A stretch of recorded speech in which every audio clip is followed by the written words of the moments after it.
I don't know if you can hear that fan above you, so I'm going to turn it off. Hang on. Oh, crap.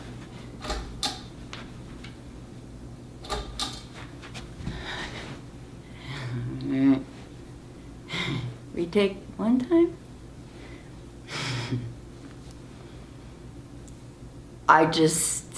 I'm never going to be cool at this.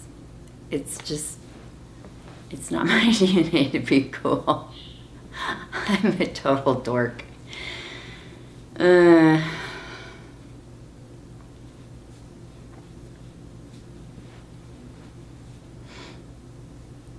I do this a lot, it's because I'm actually on the ground, and then by the time we're done, my legs are numb.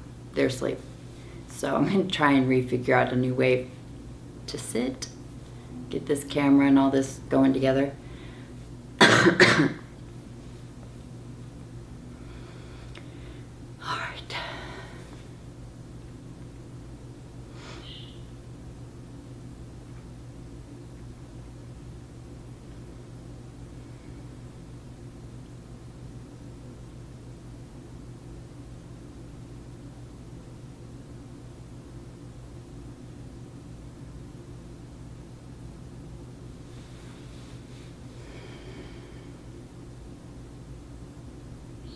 So it's been an interesting morning. I came out earlier to do this, and I got some interesting messages, and some very painful messages, and some news that was painful. So I reached out to those people, and immediately the conversation was, I'm afraid to feel this. So it was a perfect dialogue, because that's where they had to go. Sometimes life you're gonna feel it because it's such a traumatic event. Stuff's gonna come out. Gosh, but what I really hope is that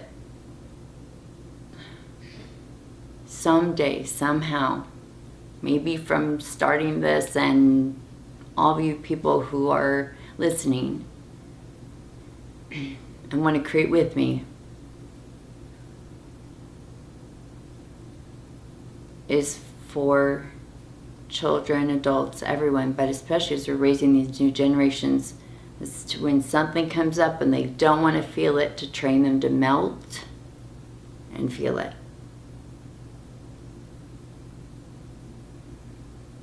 It will be a different world. There will still be pain, and there still will be fun, but it will be integrated into these operating systems we have. This would be a lot quieter.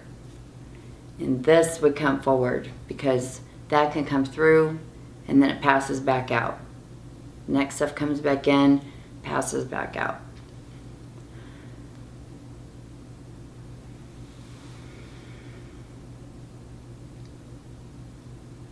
I imagined yesterday that, if anything, because as I'm rewatching these, it's like they say, you learn something the best by teaching it. And because I'm teaching this to myself, but then when I re-listen to it, it's just night and day difference. So if you're feeling like you want to do something like this, but you're still on the fence, or maybe it doesn't call to you to just go crazy lady like me, just video yourself. Prop up your phone, video it, and then just listen to it later. You will be astonished at the information you get. It comes across very different than hearing it from me, from getting an insight from a book, from a movie, whatever. It just does, because you know what's going on with you, and bet your soul knows far more than you do, because you're filtering it through here. But your soul knows, and it can guide you. We came with our own guide.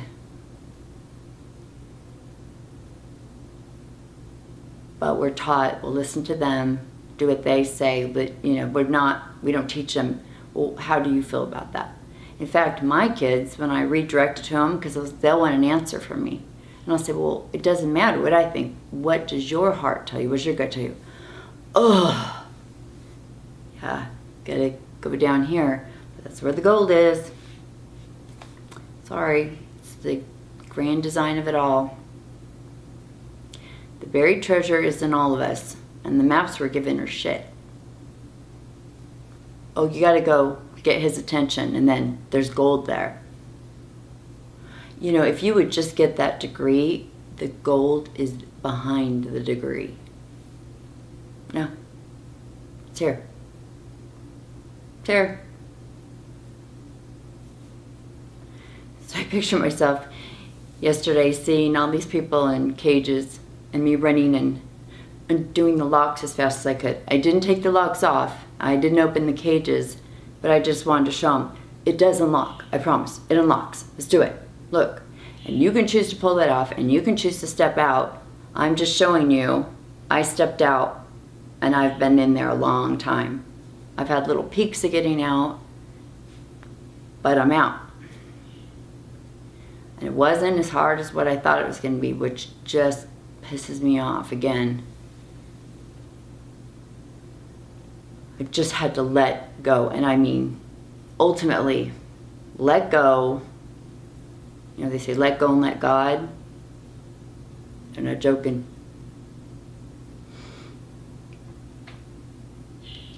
Yesterday, I did have a lot of emotion come up. Sat on my kitchen floor and bawled my head off. It was glorious. And then my kids came over for that party I was going to do, or did. But that's the first time I've had a group of people over since I've been working on all this stuff. And I went from just feeling great and peaceful and not high or low, just very grateful. And then I had some snarly creatures show up here. My children. They will not like to hear that. Is it true they're snarly? No. That's how I felt in that moment. Side note, anything I say doesn't make it true.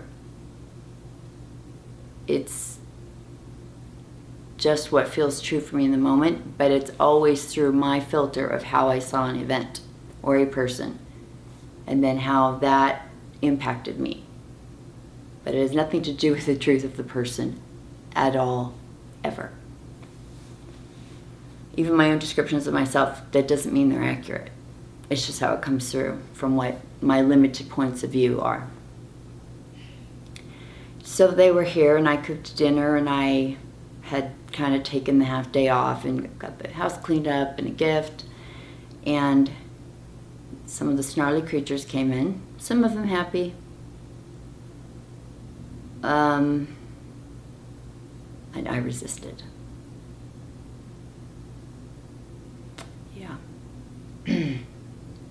I didn't want the rolling eyes and the or the swearing.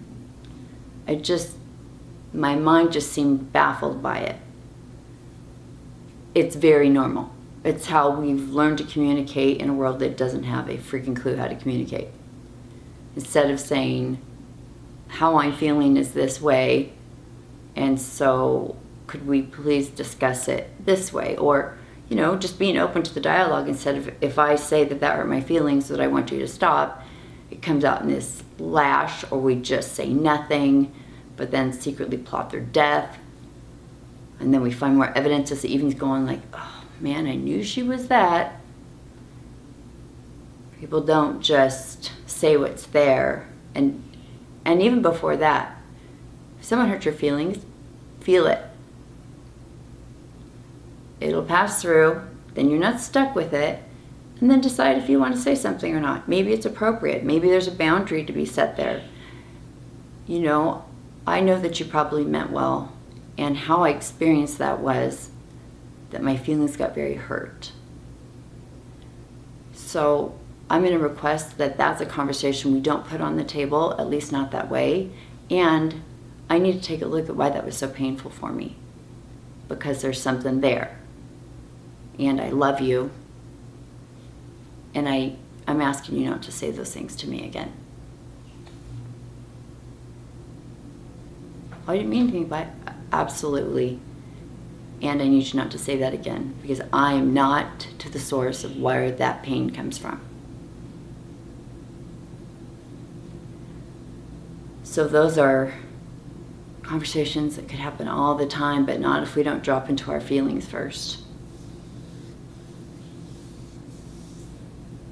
My daughter was frustrated yesterday. She was thinking about this boy. Just, why do I always feel this? Why do I every time I think of him, it goes this way. And I said, just out of habit now. I said, well, what thought, what are you thinking that you don't want to feel? And there was that. So I turned around and I said, that wasn't helpful, was it? She said, no. Yeah. 1, I'm the mom. 2, she didn't specifically ask for help. And I'm like one of those people, if you tell me something, I will give you, not an antidote, but an access point or something. So I actually request people, if you are calling or texting me and you don't want any kind of help, but really look if you do or not.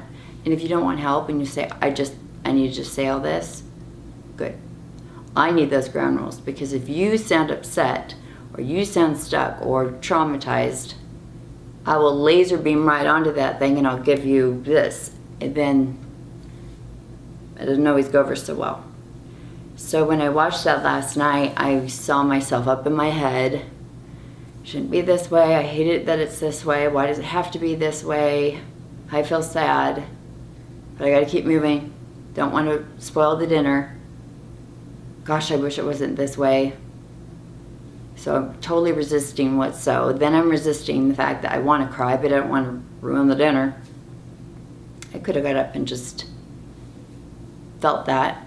And next time I will. Might even just do it at the table. It was the first time practicing it.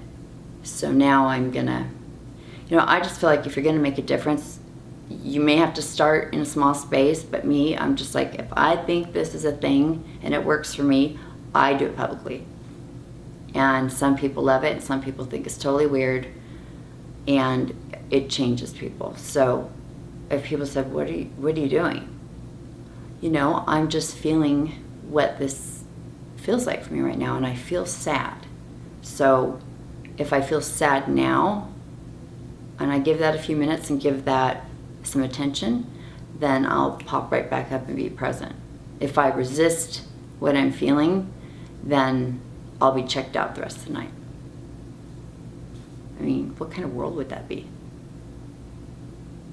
I'm going to step into the bathroom because I've got some feelings coming up. And I want to be here with you guys, so I'm going to feel my feelings.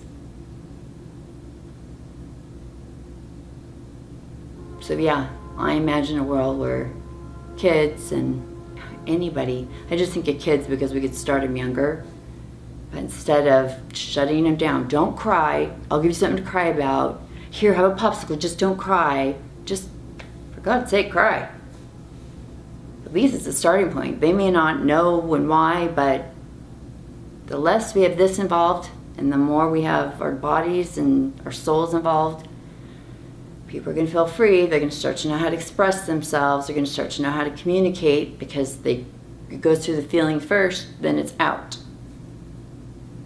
If you don't feel it and go out, then guess what? You leave the party pissed, and you hold on to those things you're angry at those people about, and then you find, and those little things get stuck inside you, and you start finding evidence everywhere. Every time they do it, that thing goes ding, ding, ding, ding. Until you sit and feel that, process it through, you're going to be collecting all these little irritated things and thinking it's them. Nope. Even if it was them, it was for 1 second, and then you've done it to yourself over and over. The one thing that's kind about the universe is everything's in the past. If something terrible happened to you, it's over.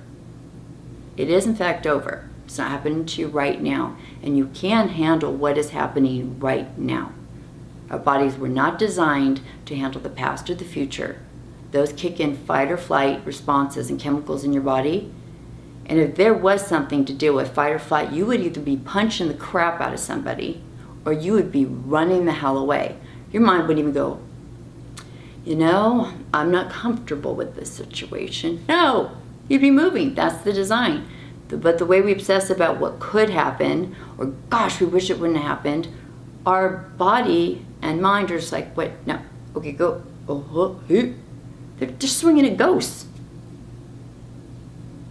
So if we will melt and let that pool drop down, it'll go back out, and then you can express yourself in an authentic way, in a much gentler and kinder way. And it doesn't mean you're not creating a boundary, but you don't come at someone like, That's because you didn't feel that. Your brain told you were angry, and it showed you what angry looked like, and you jumped at that kind of angry. And that just creates more, and you never felt the thing. You had a conversation in your head about it, and the chemical said, yeah, that's what it feels like. No, that's not what it feels like.